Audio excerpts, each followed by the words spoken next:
Le chiffre du jour, c'est 40 millions d'euros. Oui, c'est le montant estimé du contrat de sponsoring avec Gazprom qui vient d'être rompu par l'UEFA. Gazprom, c'était l'un des principaux sponsors depuis 2012. Le contrat avait été renouvelé l'an dernier pour une durée de 3 ans, mais l'UEFA a choisi d'y mettre un terme après l'invasion de l'Ukraine par la Russie et après l'exclusion de la Russie de toutes les compétitions européennes. Décision effective immédiatement, elle concerne la Ligue des Champions, toutes les compétitions européennes impliquant les nations ainsi que l'Euro 2024. Même si on s'y attendait, c'est quand même un gros coup de tonnerre car c'est pratiquement une histoire de famille.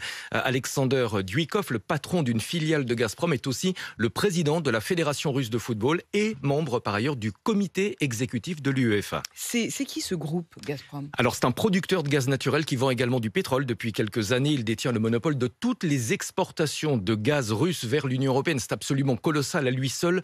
Il représente 20% des recettes fiscales de la Russie.